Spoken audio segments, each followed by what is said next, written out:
Bonjour YouTube, j'espère que vous allez bien. Aujourd'hui, je vous présente plein de beaux tout cartons. Donc j'en ai reçu beaucoup dans les dernières semaines. Il y en a pour les plus petits, il y en a pour ceux qui vont bientôt peut-être entrer à la maternelle. Et j'ai à la toute fin, donc je vais comme séparer la vidéo en deux. Mais dans la deuxième partie, je vais vous présenter une nouvelle maison d'édition avec laquelle je collabore, qui m'ont envoyé leur collection. C'est une maison d'édition qui est chapeautée par des orthophonistes et qui vise le développement langagier des enfants. Donc c'est une super belle collection que j'espère que je vais vous faire découvrir. Comme d'habitude, je prends la peine de vous dire que tous ces livres ont été reçus, mais j'ai jamais aucune obligation de vous faire du contenu. Je suis pas payée pour le faire non plus, donc c'est vraiment juste par amour pour la littérature jeunesse que j'ai décidé de me lancer sur YouTube comme ça. Donc j'espère que vous me suivez aussi sur Instagram, où j'ai réalisé récemment que j'avais gardé de la terre de mon jardin sur mon visage dans ma dernière vidéo YouTube. Donc là, je me suis regardée un petit peu dans le miroir là, avant de faire la vidéo, mais j'en ai quand même dans les ongles, puis là ça part pas parce que je jardine beaucoup ces temps-ci. Alors voilà, vous allez devoir faire avec ma manucure qui est pas au top. Donc, sans plus attendre, je vais commencer ici avec la maison d'édition Scholastique. Et nous avons une nouveauté de Caroline Jane Church. C'est une collection peut-être que vous connaissez. Il y a le Je suis grand frère, moi que j'ai utilisé là, pour préparer mon coco à l'arrivée de sa petite sœur. Il y a Je t'aime, tu sais, Je t'aime comment, gros comment je t'aime, 10 petits orteils, c'est comme vraiment une grande collection. Et ici, c'est le petit pot, donc on est dans l'apprentissage pour la propreté.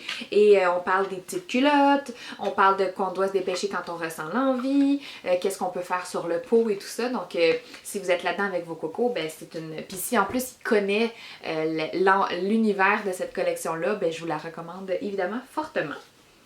Ici, chez Ozu, j'ai vraiment adoré cette nouveauté qui est Prout dans l'espace.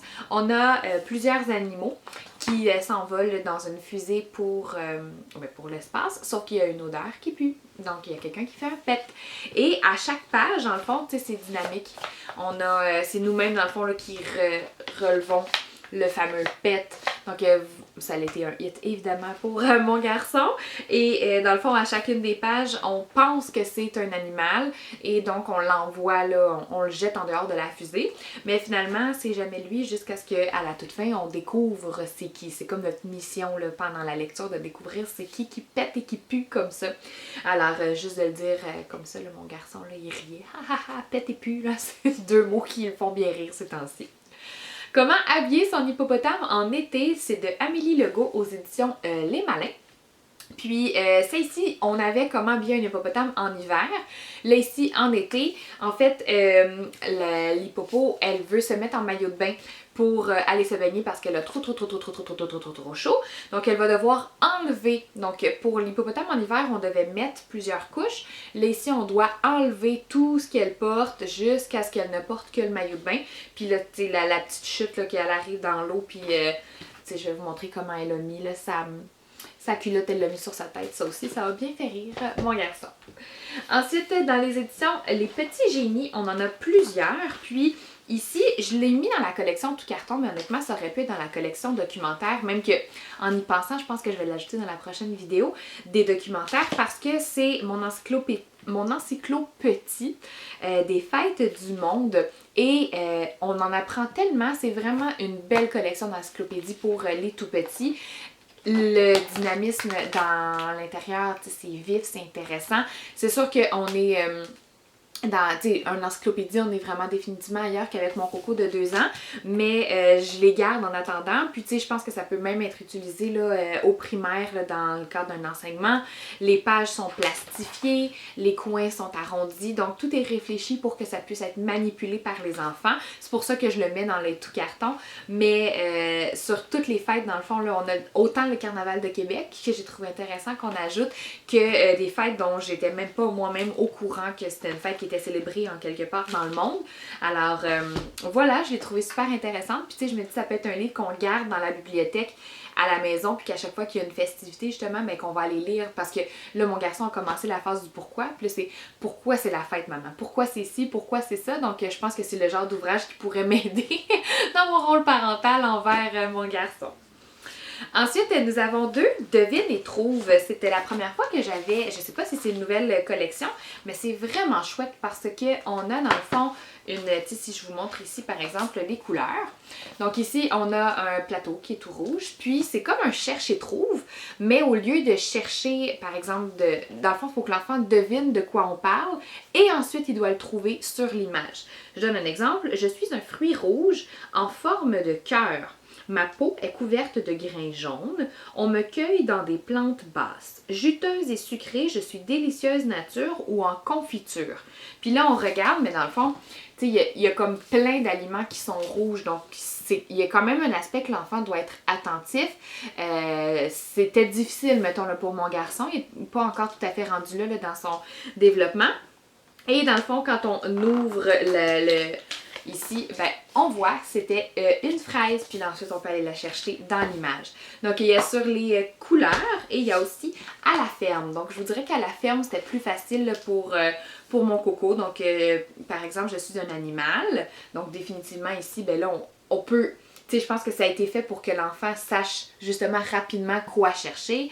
Mon pelage peut être blanc avec des taches noires. Donc là, tu sais, qu'est-ce que ça pourrait être? Là, on continue. Tu sais, j'essayais d'apprendre à mon enfant aussi à ralentir, tu sais, de ne pas nommer je suis un animal. Ah, c'est ça, ah, c'est ça, ah, c'est ça. Donc, je pense qu'il y a des beaux apprentissages qui peuvent être faits là, grâce à la lecture, puis tout en s'amusant. Tu sais, c'est super ludique en même temps. Nous avons aussi mon petit livre à toucher. Donc ici, nous avons les chiffres. C'est super simple. Donc on a une grande place à l'illustration.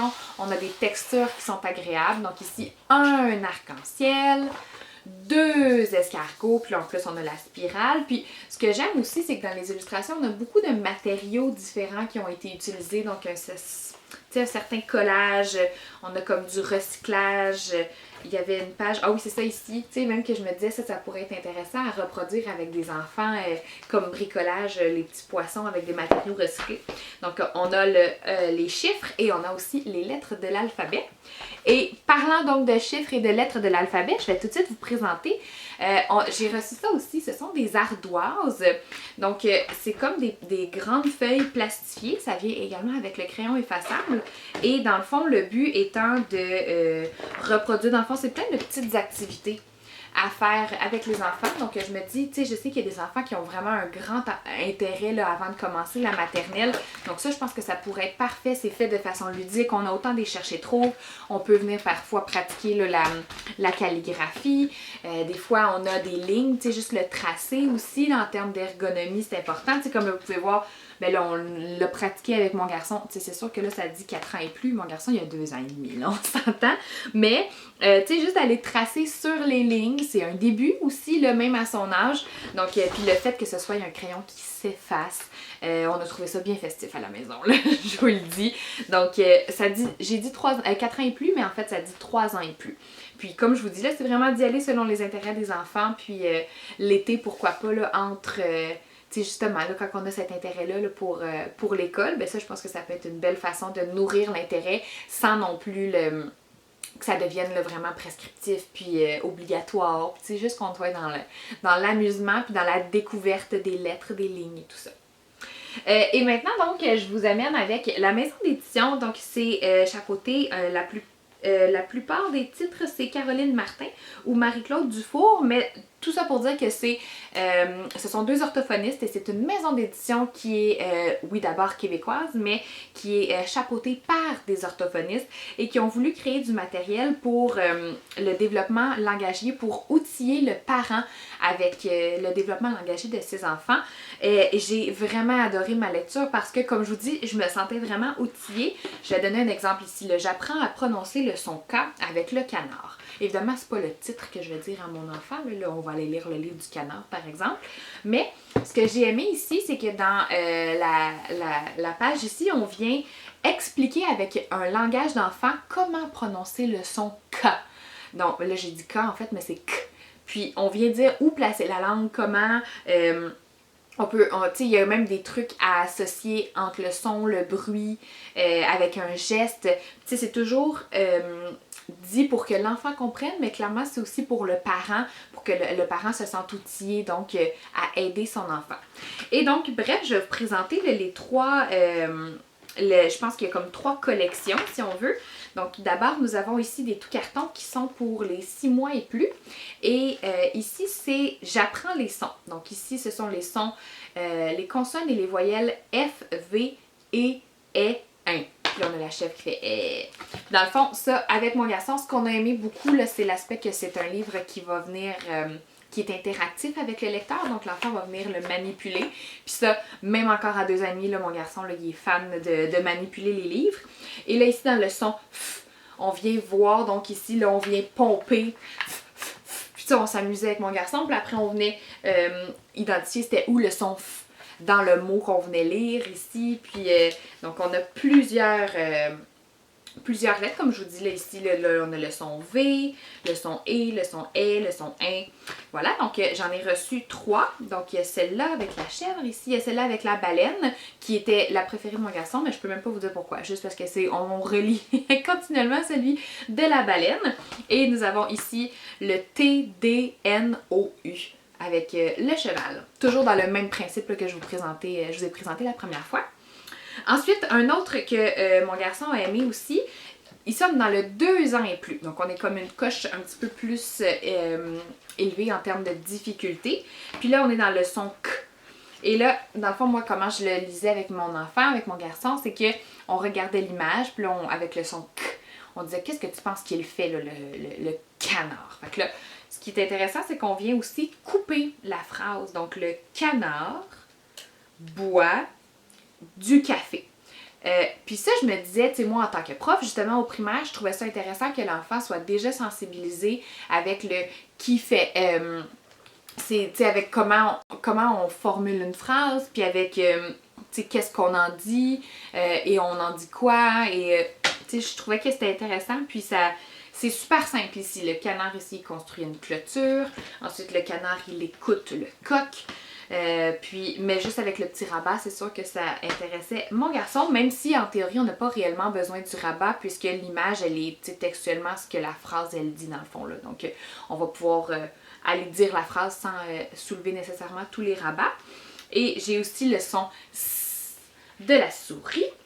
Et le plus gros hit auprès de mon coco, tu sais, là, je parle pas de ma fille parce que ma fille elle a 3 mois là, mais le plus gros hit auprès de mon coco, ça a été celui dans la collection, donc 4 ans et plus, qui est Paul le pirate a perdu son drapeau. Donc comment on a lu ici le livre, c'est que dans les premières pages, je suis venue m'assurer d'abord avec toutes ces images que mon enfant connaissait, donc le mot associé à chacune de ces images-là. Puis tu sais, évidemment, c'est des mots que ils ont été choisis et réfléchis pour qu'un enfant justement de 4 ans et plus le connaisse. Et ben là, je lisais dans le fond le mot, la phrase, pardon, puis quand on a la phrase ici, puis quand j'avais un petit icône là, pour nommer c'est quoi, mais là je faisais une pause, puis c'était mon garçon qui devait dire qu'est-ce que c'était. Donc il s'est senti full impliqué, puis il était tellement content que quand son père est arrivé le soir, ben, il avait juste hâte de lui dire qu'il avait lu une histoire avec maman, puis que c'était lui qui l'avait lu aussi, puis donc oui c'est 4 ans et plus parce que assurément il a besoin d'un soutien, là, il est définitivement trop jeune pour le faire lui-même. Mais ça, tu sais, l'histoire, elle est toute simple, mais un pirate, c'est sûr que moi, ça l'a attiré son attention. Puis voilà, donc là, je lisais le reste, puis quand je faisais une pause, tu sais, il y avait juste hâte. Tu sais, comme, mettons, comme là, lui, clairement, son attention était pas sur ce que je disais au début. Son attention était juste sur le pantalon, puis il avait juste hâte du moment où j'allais le regarder pour que ça lui donne comme le signal qu'elle allait pouvoir dire enfin le mot pantalon. Donc lui s'en rendait pas nécessairement compte, mais on a pu dans le fond là, pratiquer son développement, son langage de cette façon-là. Alors on avait Paul le pirate, puis on a Maxime le monstre veut un ami. Celui-là je l'ai pas lu encore avec lui, là. On était comme passionnés par Paul, mais je vais le ressortir là, assurément là, dans les prochaines semaines pour lui faire une autre nouveauté. Mais là, ici, on est dans le son Donc, j'ai hâte parce que, évidemment, je vois qu'il va avoir le mot maman. Donc, il va pouvoir le dire encore et encore et encore. Alors, ben voilà, j'espère que vous avez fait des belles découvertes qui vous seront utiles soit dans votre quotidien pour des enfants proche de vous, ou encore peut-être que la nouvelle, la maison d'édition que vous la connaissez pas, moi les nouvelles pour moi, là, je la connaissais pas, donc vous m'écrirez dans les commentaires qu'est-ce qui retient votre attention, puis on se retrouve la semaine prochaine!